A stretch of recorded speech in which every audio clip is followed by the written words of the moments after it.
You've caught me here live, happier than ever after last week's live stream because the discussion was so vibrant and it brings together stuff that I wanted to work on for a PhD in 2012. I was setting that up on division because I knew there were things we didn't understand, and I got so much feedback from last week's live stream that I now understand the things I was seeking to understand then. I should look at this book.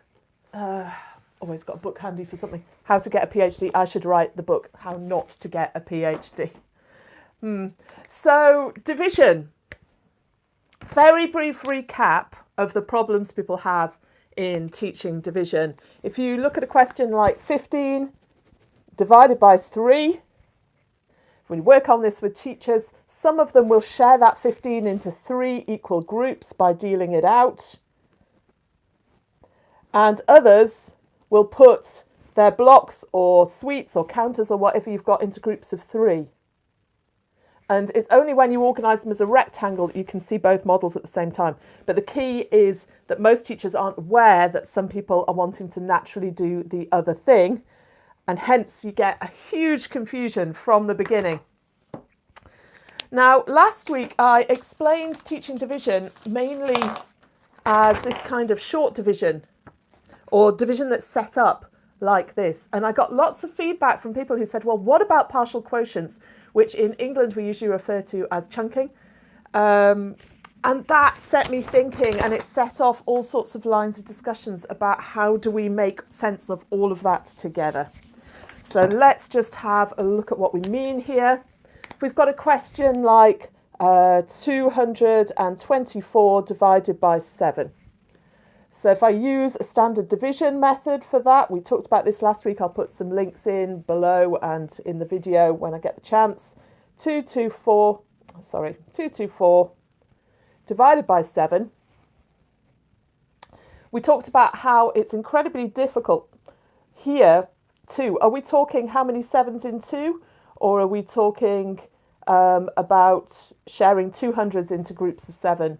What visually is going on and the confusion in that? I mean, how many 7s in 2 doesn't really even make sense.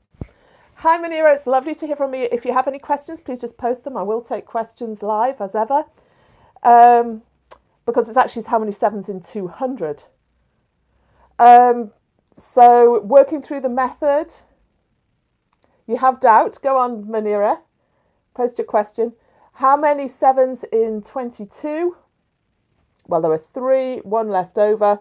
So it's a kind of abstract method. It's really difficult to make sense of. I do this with blocks. I do explain to children how at this stage we've got 3 groups of 7 10s. That means we can give each person 3. And each group of 7 gives each person 1. It's really confusing. It just is. But it's understandable at a push. Now, when people talk about partial quotients, what they're saying is, I want to count groups of 7. And I might see, well, 10 7s is 70. Well, that's not enough, so let's put in another 10. That gets us to 140 there. That's not enough either. I can get another 70, another 10 7s out of that. So that's 210. And I want another 14, so that's going to be 2 7s. That gets me there. So altogether, that is my answer, because there are 32 7s in 224. That's what we got before. Partial quotients are just the result of a division. So partial quotients is doing that result in bits and putting those bits back together, or doing it in chunks. That's the chunking vocabulary for the same thing. Now, couple of key comments. This is a relatively straightforward one on social media. This one came from Robin Palmer, and he was simply saying, please can you never use goes into or goes into. Always talk about how many of the divisor in the dividend, how many 7s in 224 or whichever bit is left over. So I do try and do that. That was a really important comment that I hadn't thought specifically about, but this was the biggie. This is a comment from Mick Wright, where he takes partial quotients and turns it into area. And that is a massive step forward in terms of understanding. It's exactly the same thing. 632 divided by 15. Well, the area of the whole thing is 632. One length is 15. And we build it up. There's 150 in area up to there. Keep building it up until we've got the 632. It is exactly the same method as this. But for me, it brings everything into focus because this is just written. It's abstract. Everything's going on in your head. Here it has a deeper meaning that connects everything to so many other aspects of maths. Area of rectangles is such a good fundamental representation for all multiplication and division. Let's just look at that briefly and then I'll come back and show you more about what that kind of thinking can do. So here, if we look at this rectangle, it shows the multiplication 3 times 5 is 15 because that's 3, that's 5. Count the squares, it's 15. And it shows the commutativity of that. So we can do 5 lots of 3 or 3 lots of 5 and that we get the same result. But the division, 15 divided by 3, is just finding the missing side. And when you see it like that, it unites counting groups of 3 and splitting into 3 equal parts. They both give that insight that we're just finding missing side. Hi, if you've joined me, please send me any questions. Really happy to take them live. Always am on a Sunday. And it's also 15 divided by 5, if this is the missing number. Sometimes I miss a question because it comes while I'm looking down. So if you've sent one and I miss it and I don't pick it up, please do just send it again. So 15 divided by 5 comes out of that as well. Just find the missing side by counting groups of 5 or by sharing into 5 equal groups. So area is so powerful, but what does it mean when we start to use it for our partial quotients? So let's take something like 19,602 divided by 192. 19,602 divided by 192. Manira, while teaching how to introduce greater than and less than 2 symbols to kids. So yeah, so there's some using crocodiles. I'm just going to put that on and I will come back to that at the end of this live stream just to create a bit of a flow. But I will explain how I teach that in ways that aren't crocodiles, Munira, and that children really do remember. So 19,602 divided by 192. So we've got this rectangle. That side is 192. The area is going to be this overall.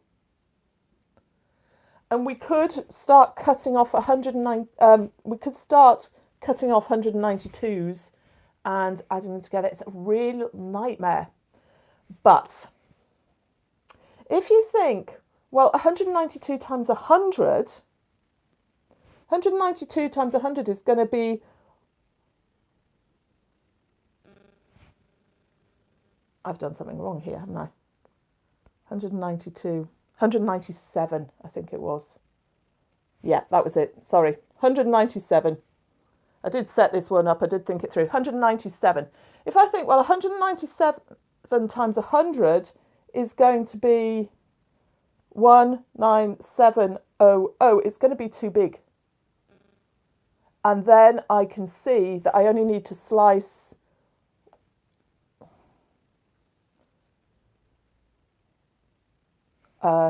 need to change that one as well. Oh dear, sincere apologies. I only need to slice one of those off and I've got my answer. So this must be 99. Oh, so sorry. But the point of this, there is a point to selecting this example and I do need to trial run these more thoroughly, but this is just a hobby. Sorry, I'm pushed like anyone else. The point of this is to show that sometimes partial quotients, this strategy gives real insights and real shortcuts. But I could play around with it and show you that sometimes it doesn't. And a reliable, what we call a bus stop method, is much more efficient. So effectively what we've got there is that partial quotients give wonderful insights into mental strategies, shortcuts for maths in some cases. But in other cases, this kind of setup is much more reliable. And we've got that going on with all the operations. I will be back with you in a minute, Munira. With addition, subtraction, multiplication, division, we've got a formal method that's totally reliable and can be taught. And it's a bit abstract at times. But we've also got mental methods, which I cover in my videos. And I'll just put a link in the description as well, or here if I can, to my mental multiplication, which follows the same strategies, complementary strategies to chunking and partial quotients here. So I honestly believe children should be exposed to both. And when teachers understand why and how they both work so fluently, it becomes much more possible and much more efficient to expose children to both. I'm currently working on interventions with sheets like these, and the power of the maths that children are doing, how quickly they become fluent with their 7 times table, really know it and work on the subtractions and additions around it, is wonderful. If you work on partial quotients, children become much more fluent at multiplying by 10 and 100 and at subtraction and addition. So both have tremendous power. I'd really want children to do both. But when people talk about which is better, I think they lose the point. And here's why. For children to deeply understand division, they have to know that it is both counting groups and sharing fairly, and they have to swap fluently between them. And when you focus on and are passionate about one method for division, you lose that. Unless you deliberately, consciously put it back in. So if I give you a problem like this, in an hour, a factory produces 6,400 identical socks. How many pairs is that? Now, the point of this question is that we are counting groups of 2. But people who are fluent mathematicians wouldn't do that. They would split that in half. So this is a partial quotients leaning question that we really want to do by sharing fairly into 2 equal groups. And most adults who are good mathematicians would do that without thinking and would often use language that really confuses children. So I think at the heart of it, what matters for brilliant teaching of division as a teacher is that you get this conundrum. Let's just put this the other way. Children, 300 children need to be shared into 50, that should say equal groups. 50 equal groups. How many children would be in each group? And here, the tendency is to do the opposite. The tendency is to count groups of 50 in 300. But that's not what the question is asking. It's a sharing fairly question. Ouch. So please keep putting these conundrums, these flicking between division being sharing fairly and counting groups or partial quotients at the heart of expert primary maths teaching on division. And in fact, there's even more to it than that. I am nearly back here at your question, Munira. But just before I get there, there's some other images of division which are totally fascinating. If we have something like 2.1 divided by 0.7, well, you can kind of do that by counting groups, but it's nicer if you've got a sense of divisions. You can scale up both sides by the same number. And you get that if you write them as fractions or if you understand them as ratios. So if we times both of those by 10, we get 21 divided by 7, which is much dear. Hi, Pam. Yes, I'm completely live. Please do talk to me, and I would still love you to do that interview. So scaling up divisions is another strategy that people need. And then we have a fourth one, which is really important, the idea that division and multiplication are both scaling, and they're both the same operation. But division is scaling by the reciprocal. So when you do enlargements with children, if you're enlarging that triangle, scale factor 3, you treble the length of the lines and you draw your triangle like that. But hope so soon. Sorry, I might have missed a comment then. Again, if I look down and draw things, I tend to miss them. So if it matters, please write them or message me. So that's a multiplication scale factor 3. But then to get back, we'd need to use scale factor 1/3. And 3 and 1/3 are reciprocals. And so dividing by 1/3 is the same as multiplying by 3. Or dividing by 3 is the same as multiplying by 1/3 in scaling. And scaling is different visual image to repeated groups in multiplication. And it's different in division as well. Different imagery, different types of problems. And it's really fascinating. I don't know if I've got my Li Ping Ma anywhere handy, but if you look at Chinese research, why are Chinese so much better than us at understanding maths?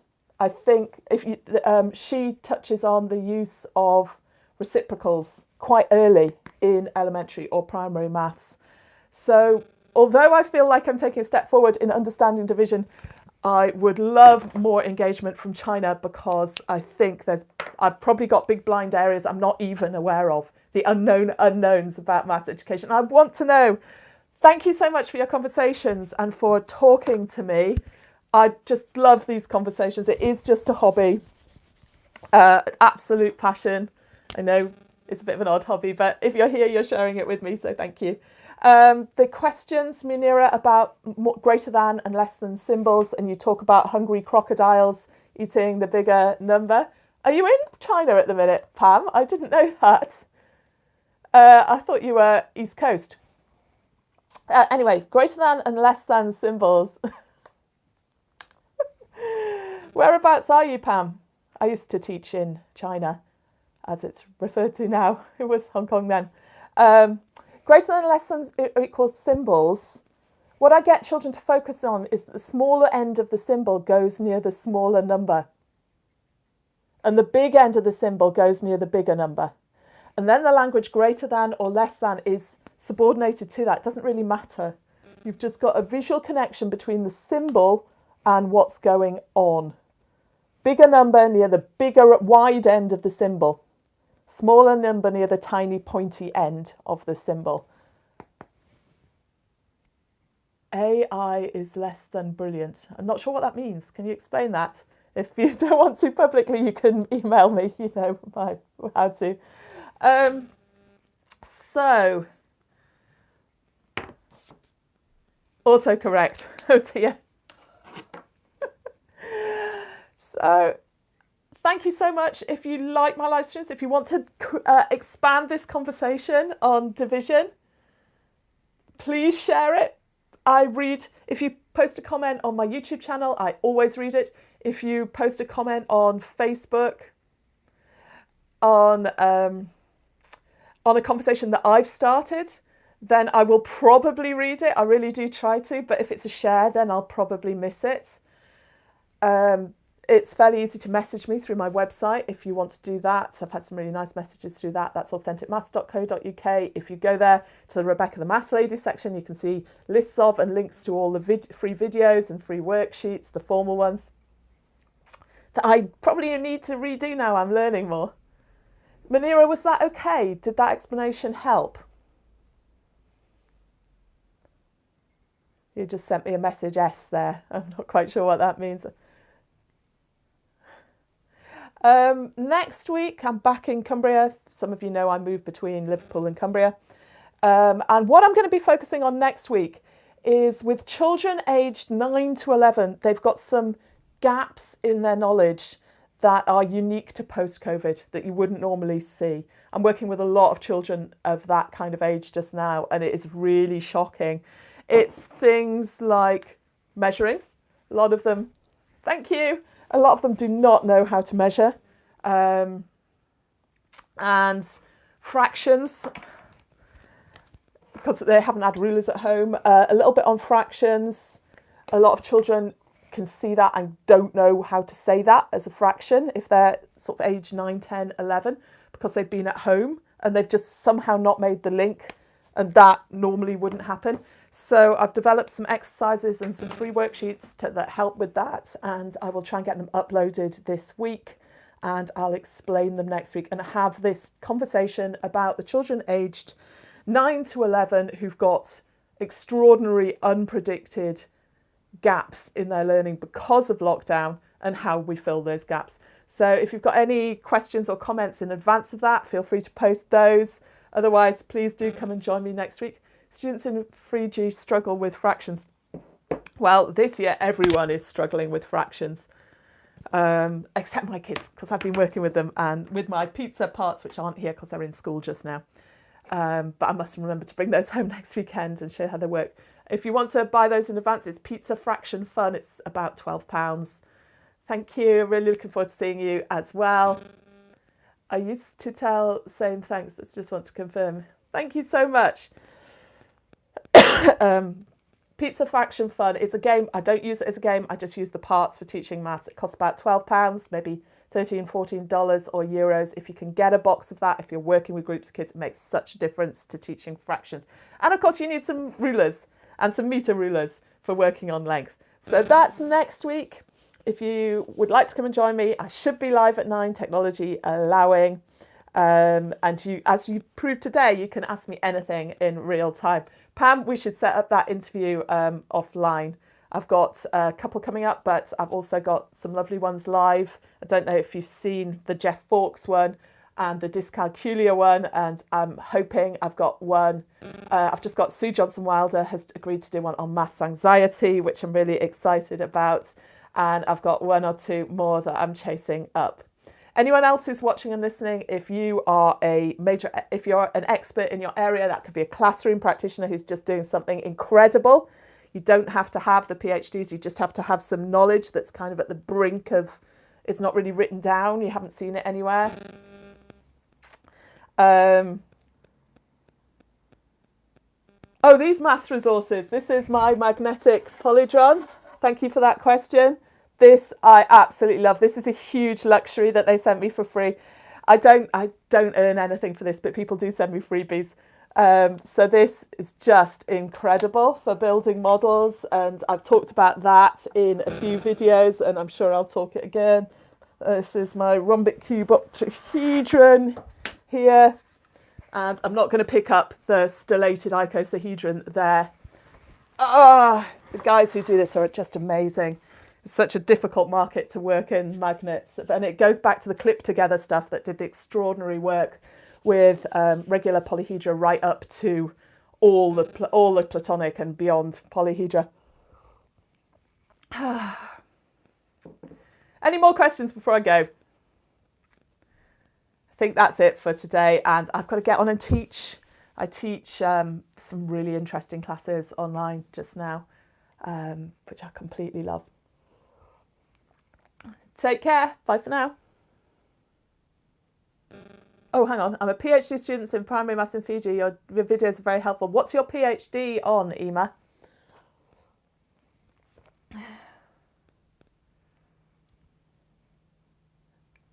Bye for now, Pam. Yeah, please do share, tag people in, subscribe if you haven't subscribed to the channel, and then you'll get notifications. I'm sure you guys have subscribed, which is why you're here. Are you going to be able to tell me what's on, Ema? On mathematics in indigenous Fijian culture. Well, when you've got, I'd love to know about that. So my website is authenticmaths.co.uk, and you can message me through that if you'd like to chat more. Okay, take care. Bye for now.